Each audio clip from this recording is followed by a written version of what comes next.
warahmatullahi wabarakatuh. Halo Sobat Kimia Farma Edukatif, bertemu dengan saya lagi, Apoteker Nadia Paramita yang saat ini berpraktek di Apotek Kimia Farma Ibnu Sina. Nah, pada kesempatan kali ini saya akan membahas mengenai apa perbedaan hipoglikemi dan hiperglikemi. Nah, hipoglikemia adalah gangguan kesehatan yang terjadi ketika kadar gula di dalam darah berada di bawah kadar normal. Nah, hipoglikemi ini merupakan komplikasi yang paling umum terjadi pada penderita diabetes. Apa saja sih yang dapat menyebabkan tingkat gula darah dapat tiba-tiba terlalu rendah? Di antaranya adalah yang pertama, aktivitas fisik yang berlebihan. Yang kedua, penggunaan dosis yang tidak tepat untuk insulin atau obat anti diabetes lainnya. Yang ketiga, tidak cukup makan atau makan terlambat. Nah, keadaan tersebut sifatnya ringan dan dapat ditangani dengan cepat dengan memberikan makanan atau minuman yang berkadar gula yang tinggi, seperti teh manis, kemudian jus buah yang manis. Pada kasus gejala ringan, jika tubuh yang kadar gulanya terlalu rendah, maka tubuh termasuk otak tidak bisa berfungsi secara baik. Nah, gejalanya diantaranya yang pertama, dia lelah, kemudian pusing, pucat, bibir kesemutan, gemetar, berkeringat, merasa lapar, jantung berdebar, sulit berkonsentrasi, dan mudah marah. Kemudian, jika memungkinkan, disarankan untuk memeriksakan gula darah saat itu juga. Jika tidak, pasien diberi minum gula atau jus buah. Pada kasus gejala yang berat, gula darah yang turun secara drastis sebaiknya dihindari pada semua pasien penderita diabetes, terutama anak-anak dan orang tua dengan obat anti diabetes. Jika tidak diobati, dapat memperburuk kondisi pasien.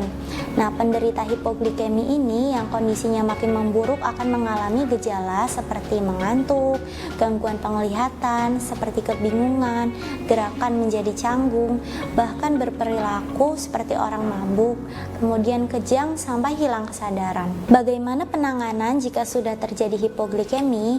Nah, apabila pasien tidak sadarkan diri, yang terbaik adalah untuk memberikan glukosa secara intravena yang disuntikan oleh tenaga medis.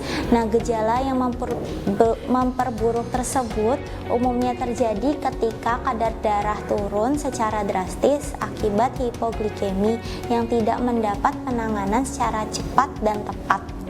Dan jika hipoglikemi tidak ditangani, dapat menyebabkan koma. Jika Sobat Kimia Farma menderita diabetes dan curiga sedang mengalami hipoglikemia, disarankan untuk segera menemui dokter, terutama jika kondisi Anda tidak mengalami perubahan positif meski sudah ditangani, misalnya dengan mengkonsumsi makanan atau minuman yang manis. Lalu apa itu hiperglikemi?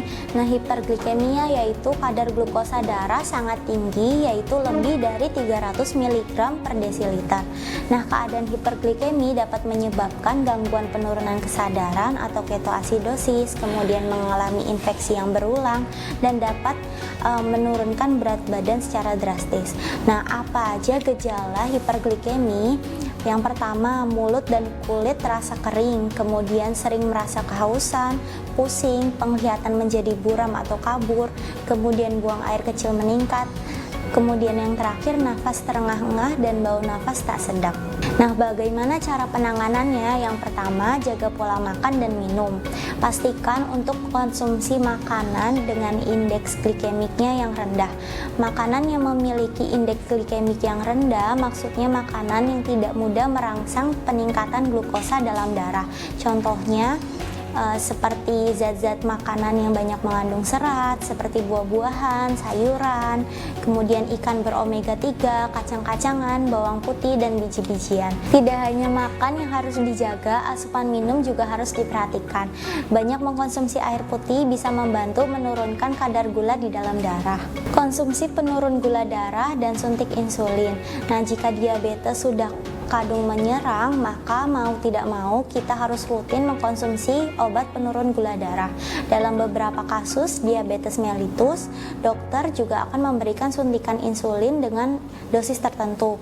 Nah, suntikan insulin ini tidak boleh telat pemberiannya. Pastikan catat jadwalnya, kalau perlu set alarm agar tidak terlupa.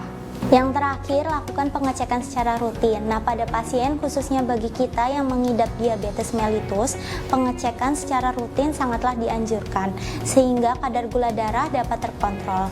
Demikian sharing yang dapat saya sampaikan. Ingat, tanya obat, tanya apoteker. Wassalamualaikum warahmatullahi wabarakatuh.